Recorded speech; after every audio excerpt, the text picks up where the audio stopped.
할렐루야. 사람들은 사는 날 동안 끊임없이 무언가를 이루고자 하는 욕구가 있는 것 같습니다. 가정 안에서도 서로가 서로에게, 부모님은 자녀들에게, 또 부부는 서로가 각 사람들에게 원하는 것이 있는 거죠. 또 자기 자신이 자기 스스로에게 나름대로 원하는 것들이 있고요. 이 원하는 것들을 얻기 위해서 끊임없이 노력을 합니다. 수고합니다. 또 거기에는 물질과 시간을 투자하기도 합니다. 근데 시간이 지나면 지날수록 스스로에게 반문을 해보는 거예요. 내가 무엇을 위해 여기까지 수고하고 달려왔는가? 얼마 전에 센터에 결혼하신 선생님이 있습니다. 그 결혼하신 선생님이 신혼여행을 다녀와서 인사를 왔어요. 신혼여행을 잘 다녀왔다는 거죠. 선생님 어때요? 그랬더니 첫 마디가 현실이에요. 결혼은 현실인 것 같아요. 이렇게 이야기를 해요. 결혼한 지 채 이제 2주 정도밖에 되지 않는 신부가 그런 이야기를 하더라고요. 그러면서 같이 이런저런 이야기들을 나누는 가운데 이런 이야기를 나누었습니다. 서로가 목표가 있는 것과 목표가 없는 것의 인생의 차이는 대단히 큰 것 같다. 신앙 안에서도 우리가 믿음의 삶을 같이 살아가지만 부부가 서로가 같은 목표를 갖는다라고 하는 건 대단히 중요한데 그 목표, 그 목적이 하나님이 주신 목적이면 더할 나위 없이 좋고 우리에게는 그 하나님이 주신 목적을 분명하게 갖는 건 중요한 것 같다. 그러면서 그 하나님의 목적을 있는 삶을 사는 사람과 그 목적이 없는 삶을 사는 사람의 차이가 달라지는데 어느 순간 결혼해서 아이를 낳다 보면 아이를 키우다가 시간을 다 보내고 온통 여기에 에너지를 쏟습니다. 그리고 직장생활, 또 자녀를 키우는 일, 가정에서 양부모를 봉양하는 일들 이런 곳에다가 시간들을 쓰고 일상생활을 하다 보면 어느 순간 10년, 20년이 훌쩍 지나는 거예요. 그러다 보면 내 생활 속에 나아지는 건, 달라지는 건 집이 좀 달라지고 사는 형편이 좀 달라지는 이런 것들은 있을 수 있을 텐데 정작 나이가 50이 되고 60이 되고 났을 때에 내 인생에 남아있는 게 뭔가, 무엇을 위하여 여기까지 달려왔는가라고 하는 질문을 해보면 너무도 답답하고 막연해질 수가 있다는 거죠. 이처럼 수많은 사람들이 자신의 삶에 원하는 것들을 위하여서 열심히 수고해요. 노력해요. 근데 그 원하는 것이 도대체 무엇인가에 대한 이 질문들은 우리가 지금 여기서 다시 한번 해보아야 될 것 같습니다. 많은 사람들은 자신의 삶의 욕구가 채워지는데도 불구하고 만족과 기쁨과 행복이 아니라 또 다른 욕구를 가지고 또 다른 불만족스러운 삶, 또 다른 염려와 근심 속에 휩싸여서 살아가는 걸 봅니다. 그냥 흡족해하고 감사하는 건 일순간이고요. 그 시간이 일정 시간 지나고 나면 또 다른 염려와 또 다른 근심과 분주함 속에서 인생들을 살아가고 있다라고 하는 사실입니다. 우리가 요한복음의 말씀을 통해서도 우리는 이와 같은 인생을 살아왔던 사람들을 보았고 오늘 본문에서도 그와 같은 모습을 또한 보게 될 것입니다. 우리가 잘 알고 있는 니고데모라고 하는 사람, 그는 관원입니다. 사내들인 공회의 회원입니다. 사회적으로나 나름대로 개인적으로 어느 정도는 삶의 인정을 받고 안정이 되어지고 나름대로는 살만한 인생을 사는 사람, 하나님 앞에도 율법으로 흠이 없는 사람, 나름대로 또 제자들을 가르칠 만큼의 덕망이 있는 사람, 그런 사람이에요. 그런데 그가 예수를 찾아옵니다. 갈증이 있는 겁니다. 뭔가 자신의 삶의 현장에서 해결해야 될 삶의 문제가 있는 거예요. 그 전에는 그것이 문제라고 느끼지 못했는데 어느 순간 예수님이 등장하고 예수님의 말씀을 듣는 순간에 그가 다른 생각을 해보게 되는 거예요. 진리가 무엇일까? 참된 구원이라고 하는 것이 정말 어디에 있을까? 지금 내가 행하고 있는 이 율법의 의식으로 정말 참된 구원이라고 하는 것이 있는 것일까? 고민에 빠지기 시작했습니다. 그리고 그는 예수님을 찾아왔습니다. 오늘 본문 속에도 수가성 한 여인이 등장을 합니다.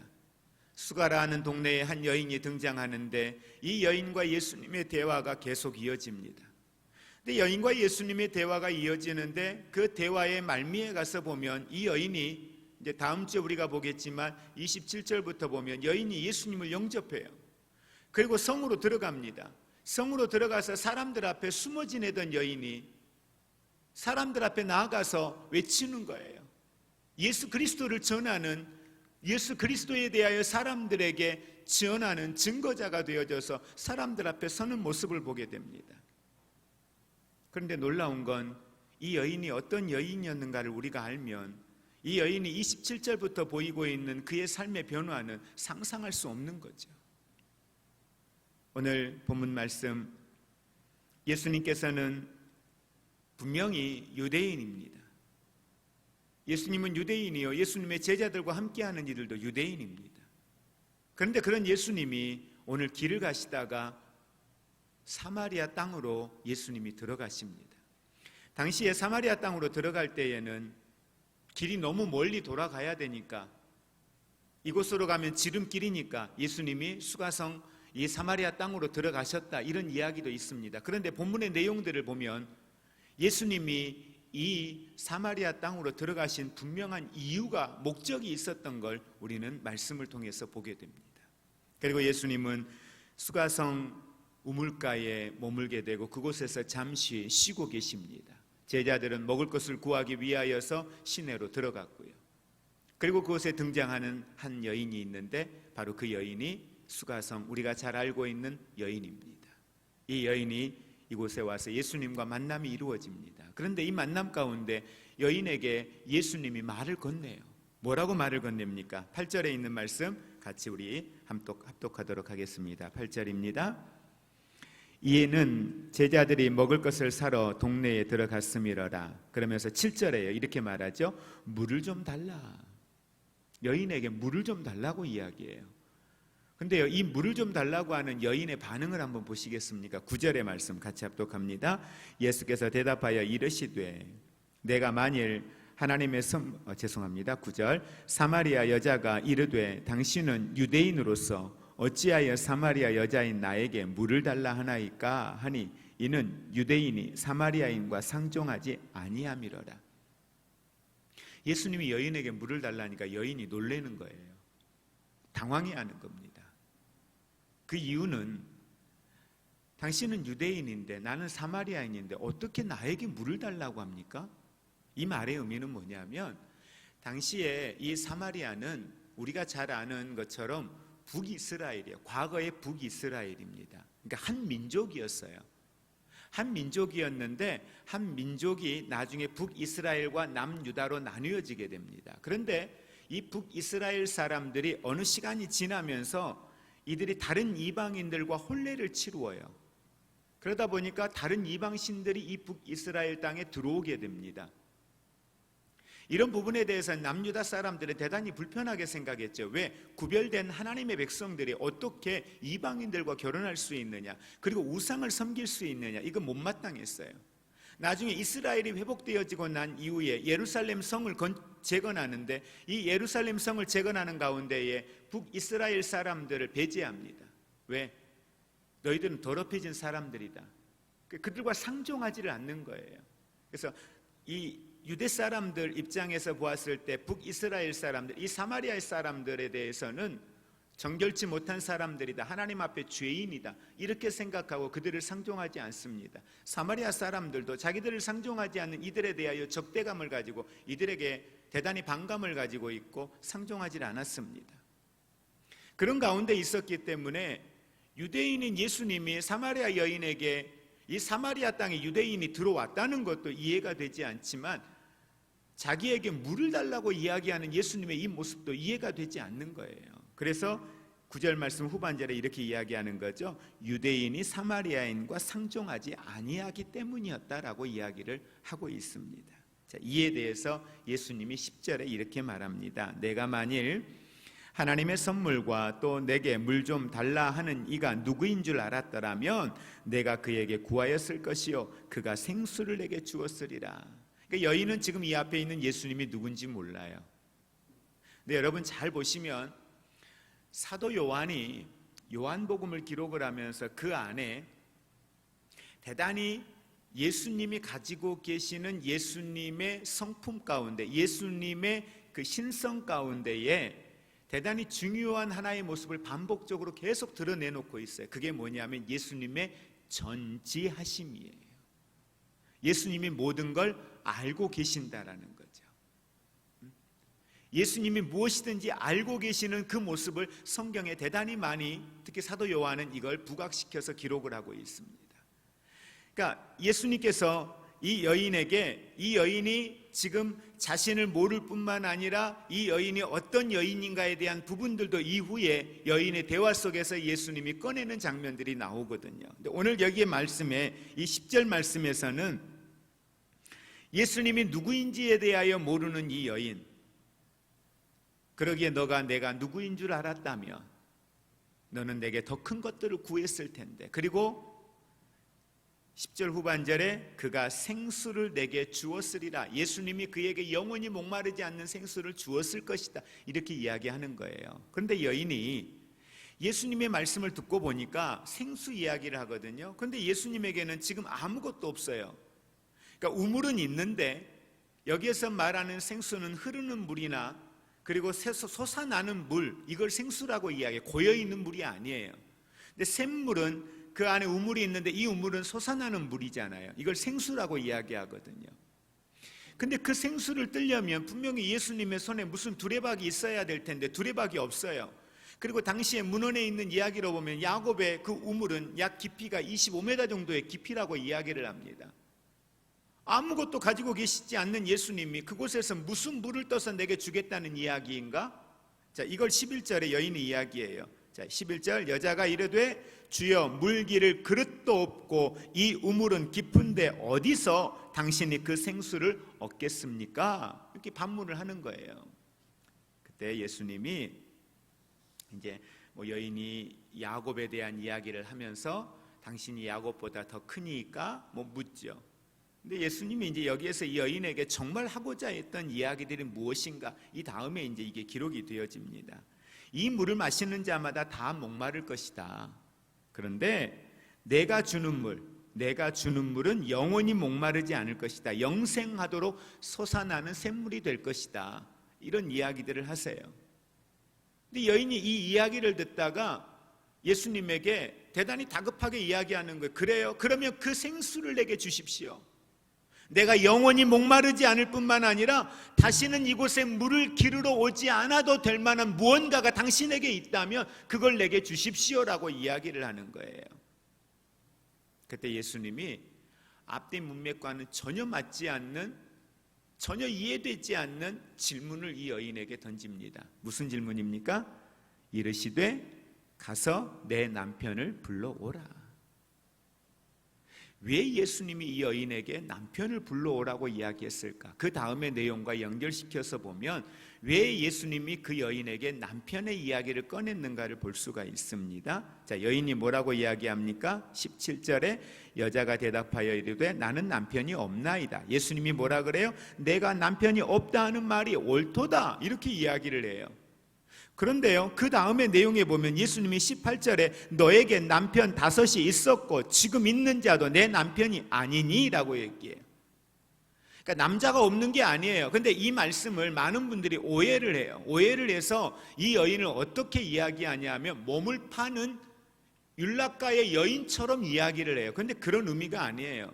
여기에서 여인에게 예수님이 묻잖아요. 내 남편이라고 이야기했고 나중에 예수님이 남편이 너에게는 과거에 5이나 있었다. 그리고 지금 있는 남자는 너의 남편이 아니다라고 이야기해요.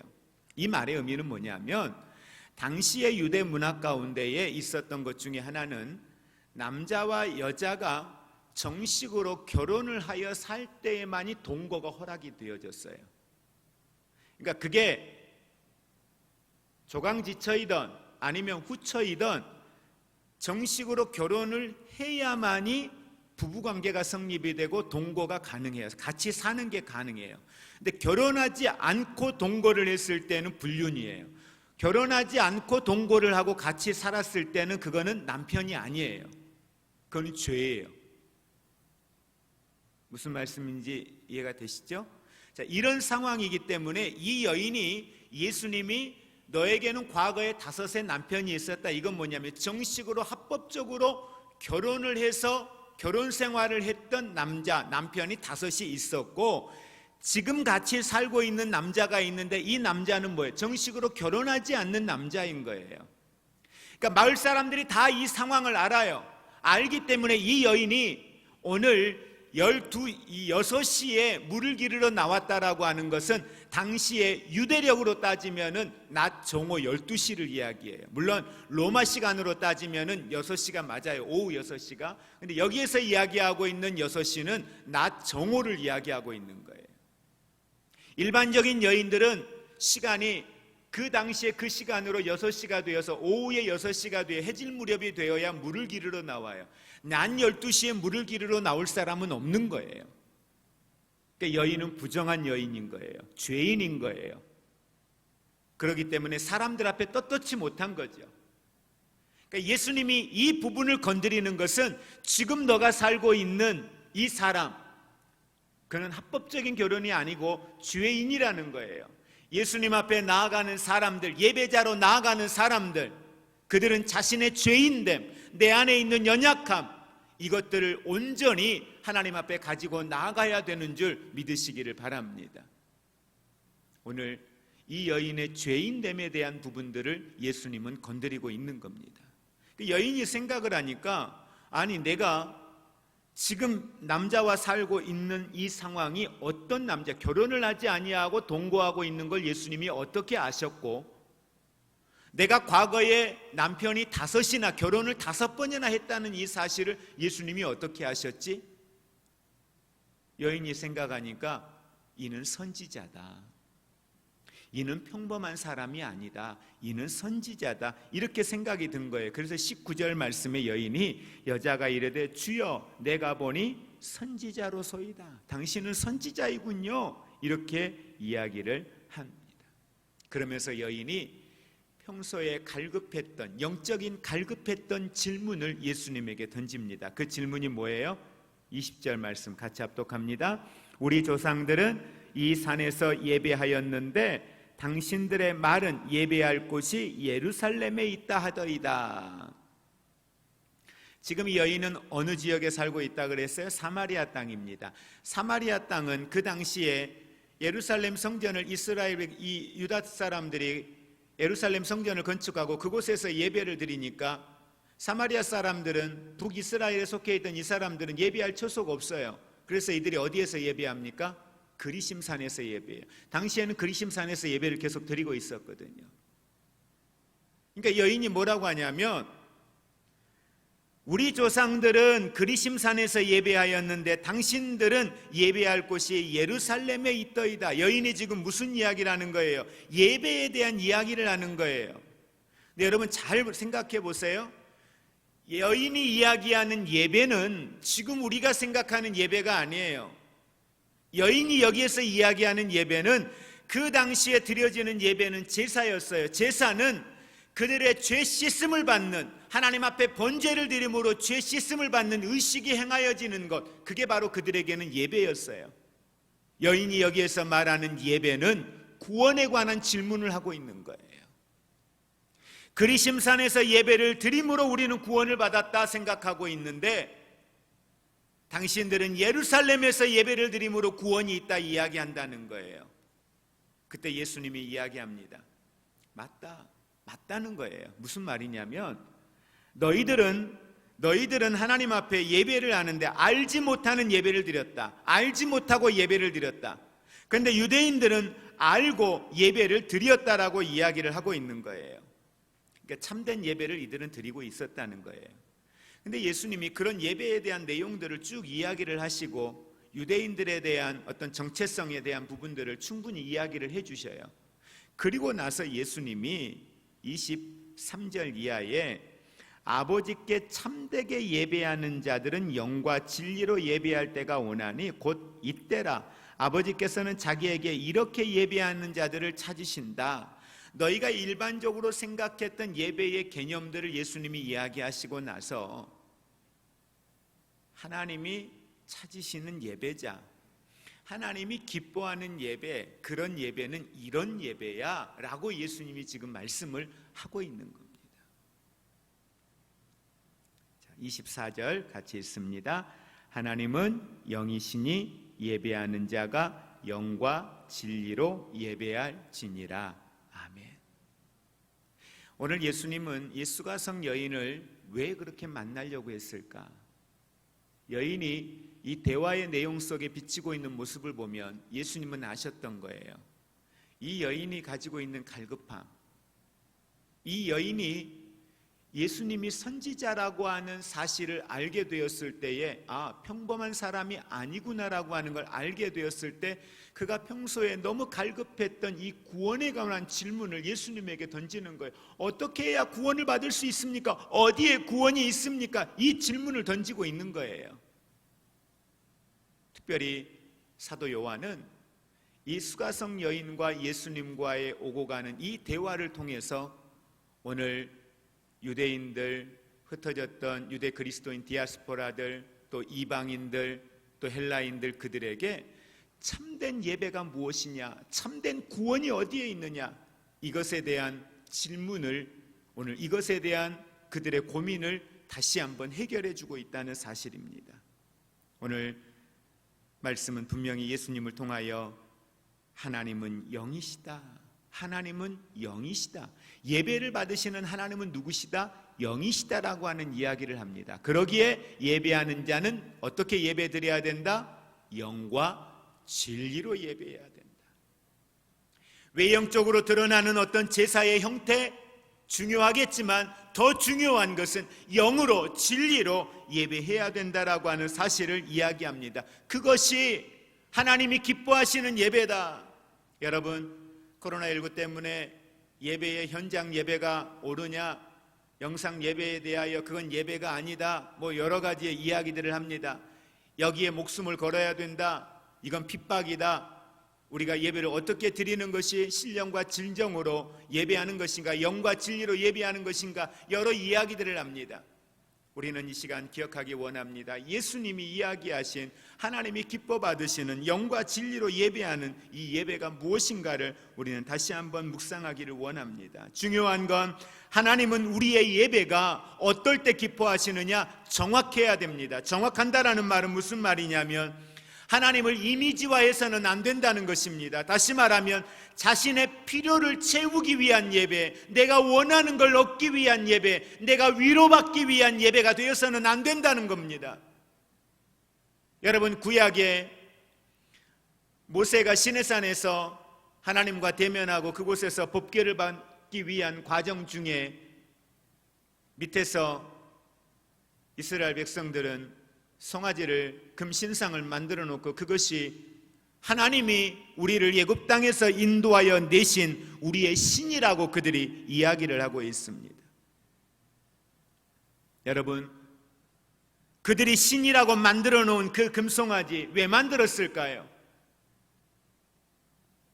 성경에 보니까 모세가 내려와야 할 시간이 지났는데 내려오지 않는 거예요. 그들의 마음이 다급해졌습니다. 그들이 금신상을 만든 건 하나님을 위해서가 아니었습니다. 하나님을 예배하기 위해서가 아니었습니다. 자신들을 위해서였습니다. 자신들의 불안을 해소하기 위함이었습니다. 자신들의 문제를 해결하기 위함이었습니다. 성경은 그것이 예배가 아니라고 이야기하고 있습니다. 예배는 분명히 말씀의 진리의 바탕을 두어야 합니다. 다시 말하면 하나님의 말씀에는 거짓이 없습니다. 그러기에 하나님의 말씀에 기록되어진 하나님, 그 하나님을 예배하는 것, 그 하나님을 향하여 예배하는 것, 이것이 참된 예배임을 믿으시기를 바랍니다. 하나님은 영이십니다. 그러기에 하나님은 우리의 예배가 진실할 때에 우리의 예배를 기뻐하시는 줄 믿으시기를 바랍니다. 우리가 하나님 앞에 예배할 때에 하나님의 영에 우리의 영이 반응하는 것입니다. 하나님의 영의 임재하심을 내가 알지 못하고 반응하지 못한다면 그건 이미 예배가 안 되는 거예요. 이 시간에 이 자리에 앉아 있다고 해서 그것이 예배냐? 아니요.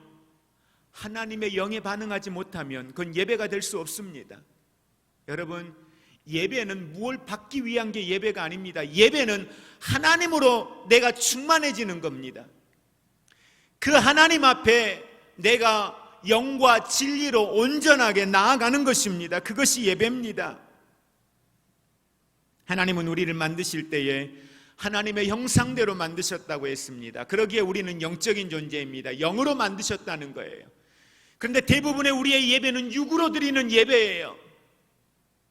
외식함으로, 외형으로 갖추어서 형식에 치우쳐서 드려지는 예배, 그것이 오늘 우리가 드리는 이 예배를 벗어나지 못하고 있는 우리의 모습을 봅니다. 많은 사람들은 몸은 있는데 마음과 영혼을 다하여 하나님 앞에 진심으로 예배하지 못할 때가 있습니다. 그래서 그런 이야기들을 하죠. 마음은 원인데요, 내가 몸은 거기 못 가지만 마음은 그곳에 있습니다라고 이야기합니다. 그런데 여러분, 중요한 건 영은요, 어디에만 있습니까? 우리의 영은 어디에 있습니까? 우리의 몸을 벗어나지 못합니다. 아멘. 우리의 영은 어디에 있어요? 이 몸 안에 있는 거예요. 내가 주일날 몸은 못 가도 마음은, 여러분, 그건 자기 위로예요. 그건 예배가 아니에요. 왜? 몸이 있는 곳에 뭐가 있어요? 내 영이 그 안에 있는 거예요. 그걸 예배라고 이야기하면 안 되는 거죠. 그래서 하나님은 우리가 진실할 때 기뻐하신다는 건 우리의 마음, 우리의 지식, 우리의 행동, 우리의 의지, 이 모든 것들이 같이 드려질 때에, 사용되어질 때에 그것이 하나님이 기뻐 받으시는 거룩한 예배가 될 수 있다는 걸 우리는 기억할 수 있기를 원합니다. 그리고 하나님은 우리의 예배가 이 시간, 이 장소만이 아닌 우리의 삶의 현장 속에 그것이 지금 여기에 있는 우리의 삶의 현실이 되어질 때 그걸 예배로 받으신다는 사실을 믿으시기를 바랍니다. 여러분, 우리가 구체적인 삶을 살아가기 원합니다. 예배자의 삶이란 구체적인 내 삶의 현장 속에 내 안에 하나님으로 충만한, 하나님으로 가득 채워져 있는 이 영성을 가지고 내 삶의 현장에서 그 하나님으로 충만한 삶을 살아가는 거예요. 그럴 때 그것이 온전한 예배자의 삶이 될 수 있습니다. 로마서 12장 1절에 그러므로 형제들아, 내가 하나님이 모든 자비하심으로 너희를 권하노니 너희 몸을 하나님이 기뻐하시는 거룩한 산 제사로 드리라. 이는 너희의 드릴 영적 예배니라 라고 말씀을 하고 있습니다. 다시 말하면 삶의 현실 속으로 이제는 들어가야 된다는 사실입니다. 그리고 진정한 예배에는 항상 대가가 따르게 되어져 있습니다. 자기 중심을 깨트리고 하나님만을 높이는 겁니다. 그럴 수 없는 상황에서도 하나님을 찬양하는 겁니다. 피곤하지만, 힘들지만, 그럼에도 불구하고 하나님 앞에 내가 예배자로 나아가기 위하여 일어서는 것입니다. 지쳐있지만, 피곤하지만, 그럼에도 불구하고 일어나 하나님 앞에 예배자로 나아가는 것.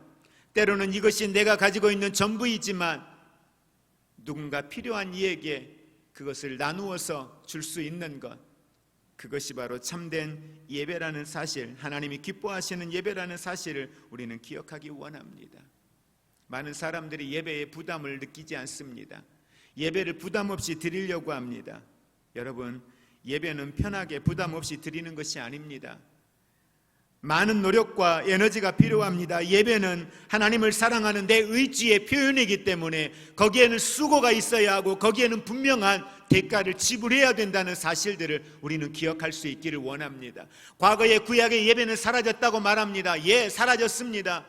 그런데 중요한 건 내가 산 제물이 되어야 하고 내 삶이 산 제물 되어지는 삶이 되어질 때에 그것이 진정한 예배가 될 수 있다는 사실들을 우리는 꼭 기억할 수 있기를 원합니다.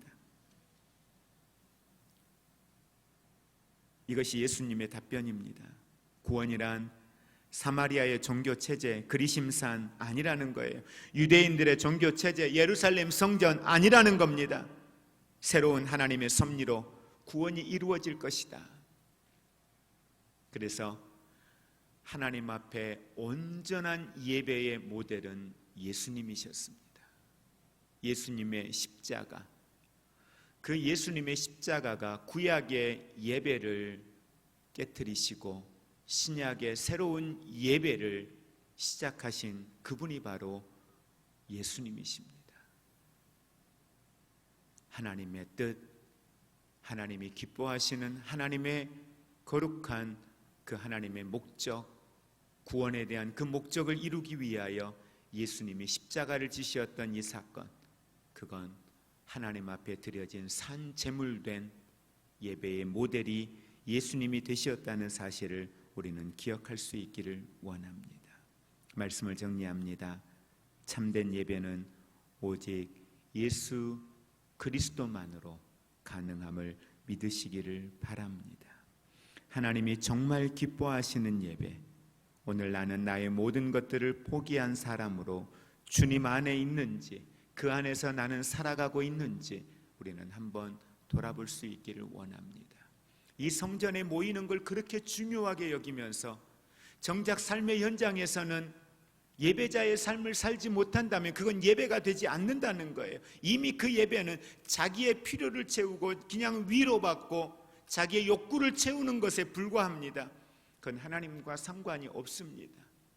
그래서 하나님은 찾으십니다. 누구를 찾으십니까? 예배하는 자를 찾으십니다. 어떤 예배하는 자?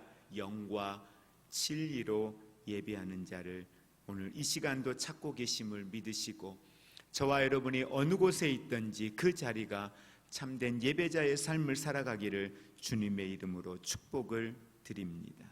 예배는 모든 것을 초월합니다. 의식을 초월합니다. 장소를 초월합니다.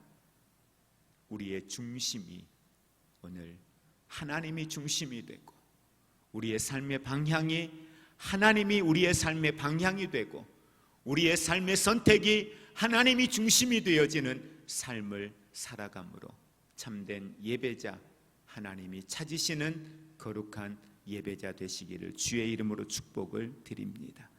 이제는 우리 주 예수 그리스도의 은혜와 하나님 아버지의 사랑하심과 성령님의 교통하심이 참된 예배자 되기 원합니다.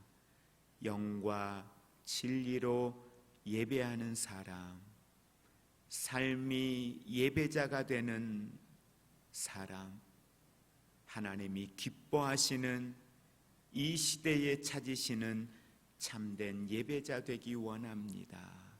고백하며 나아가는 사랑하는 모든 성도들 위해 영과 육의 갈급함으로 오늘도 진리를 찾는 모든 이들 가운데 이제로부터 영원토록 함께 있을지어다.